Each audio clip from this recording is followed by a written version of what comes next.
Welcome to the deep dive. This week, we are diving headfirst into the global golf landscape for the week of October 13th through the 19th, 2025. Yeah. We had results, across 10 different professional tours. So our mission here is really to cut through that huge stack of data and just give you the biggest nuggets, the insights you need to know. It is definitely a week that proved golf is, well, truly global and pretty high stakes. If you were watching, you were probably glued to your screen right till the end, because three themes really stood out for me. These really dramatic, emotional returns to the winner's circle, a historic benchmark set by the sheer depth in the women's game, and almost a playoff epidemic across the secondary circuits. That's where it gets interesting, yeah. So we're going to start with those headline stories. Tommy Fleetwood, Sei Young Kim, Justin Leonard. Then we'll tackle that international sudden death drama you mentioned. And finally, look a bit at the future of the game, college stuff, and some important business updates from the PGA Tour and OWGR. Let's unpack this. Okay, let's start with Tommy Fleetwood. DP World Tour. The first ever India Championship at Delhi GC. I saw the scores. He finished strong. 65 got to 22 under.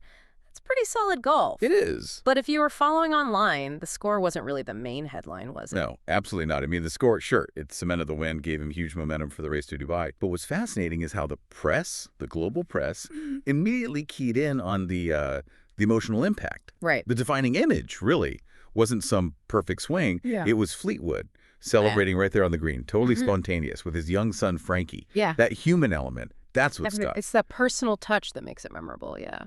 Okay, shifting gears then. LPGA Tour over in South Korea for the BMW Ladies Championship. Sei Young Kim, she took the title by 4 shots. Now, this was obviously huge for her personally, her first LPGA win since 2020. But what makes this specific win like a global historical moment? Right. This is where we really see the state of the LPGA right now. So Kim's win, her 13th career victory, it actually achieved something genuinely historic. She became the 27th unique winner of the season. 27th. 27. Just think about that. 27 different champions in a single year. I mean, that is a definitive statement about the depth, the diversity of talent in the women's game right now. 27. That's just, well, staggering parity. Yeah. Is that number, is it purely positive, like a sign of strength? Or does it maybe hint the tour lacks a truly dominant figure right now? I think it's overwhelmingly a sign of strength. It really proves that anyone, who gets hot for a week can win against these elite fields. And for Kim herself, look, this win is a massive status shift. Okay. She was sitting, I think, in the 20s in the Rolex women's rankings before this performance, which was dominant. She's definitely going to make a significant jump when the next rankings come out. Got it.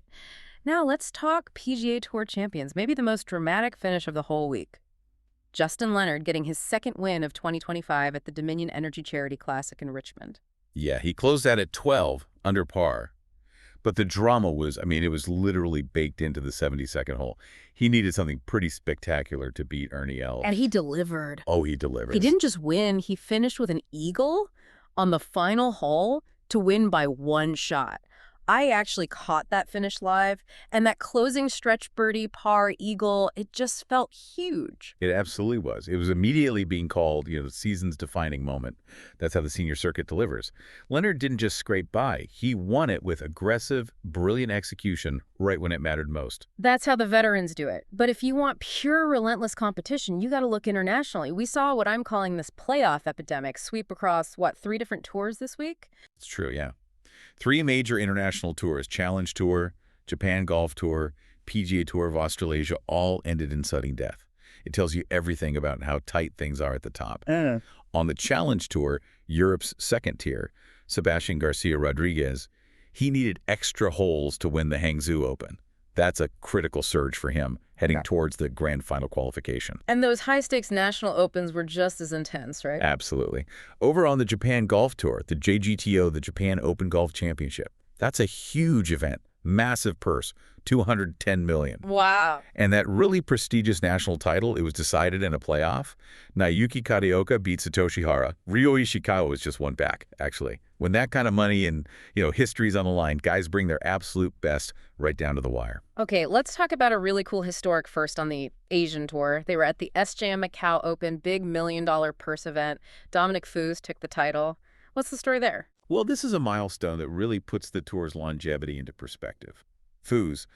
He became the first German player to win on the Asian Tour since 1996. 96. Right? That's nearly 30 years. Exactly. That's a huge regional milestone. And it just shows how globally spread out professional success is becoming, Yeah. when a nation finally breaks a drought like that on a major continental tour. Yeah, that's fantastic. And beyond the history makers, we saw some other really tight finishes, maiden wins elsewhere, too. We did. Down in South Africa, Warwick Purchase, he claimed his first ever title on the Sunshine Tour at the Fortress Invitational. Nice. And that win was really set up by just a spectacular third-round 62. That gave him the cushion he needed for his first pro title. Okay. It just proves, whether you're watching a major champ on the senior tour or a regional guy chasing his first check, the quality, the drama, it's globally consistent. Right. And to understand where the game's heading, we always like to check in on the future, the amateurs, the college scene.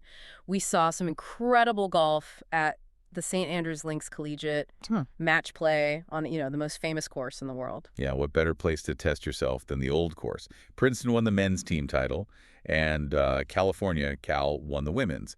But the real individual standout, I think, was Cal's Constance Fouillet. Okay, and what did she do on that historic layout? She fired an unbelievable 9 under 63.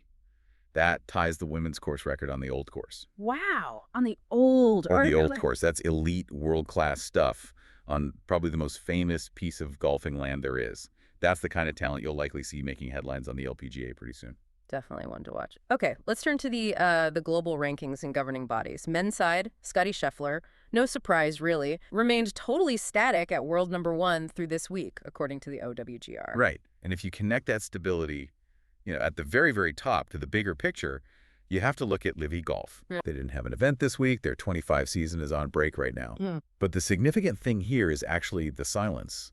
The OWGR issued, quote, no new rulings or policy changes regarding Levy eligibility during this period. So the state of play just remains uncertain, monitored. That lack of a decision feels like a story in itself. It absolutely does. Yeah. That kind of vacuum, that uncertainty about eligibility, it just creates ongoing ripples in the global landscape, especially when you contrast Scheffler's static dominance with that record-breaking parity we just talked about on the LPGA. Yeah. That contrast, honestly, is maybe the biggest story of the week. Before we wrap up and look ahead, just a quick business note from the PGA Tour.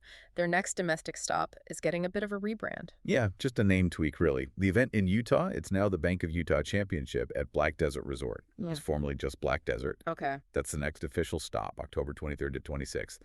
It just shows, the continued importance of locking down those regional title sponsorships as the late season really hits its stride. And looking ahead, that late season run is tightening up everywhere, isn't it? The PGA Tour Champions playoffs continue next week. Correct, yeah. The Simmons Bank Championship is next for them. Right. And we also see the Legends Tour, the European Senior Circuit. They're back in action after a quiet week with the Sergio Melpignano Senior Italian Open. The season's definitely heading into that critical final phase globally. So if we try to boil down this whole week, this massive volume of results, the key thing for me is that the global game has, it's possibly never been deeper. The LPGA's record, 27 unique winners. That just proves the diversity in talent is surging. Yeah. And the number of really high-stakes, dramatic finishes, those 3 international playoffs, Leonard's Eagle, it just demonstrates that fierce competition is thriving everywhere, on all tiers. And the moments that'll really stick with us, I think, are those human ones that kind of went beyond the score. Tommy Fleetwood's celebration with his son in Delhi. Absolutely. And Justin Leonard's unbelievable 72nd hole eagle to grab his second win of the year. Just pure, unforgettable golf viewing. Couldn't agree more. So, the thought we want to leave you with this week is this. The LPGA set a season record, 27 unique winners, showing incredible competitive breadth, yet the very top of the men's rankings. Completely static. Scottie Scheffler holding firm at #1, and the OWGR offered, no new clarity on the future structural challenges facing the game. What does that direct contrast tell you about where real dominance and maybe disruption currently sit in professional golf, and where should you be looking next week for the most meaningful action? Something to think about.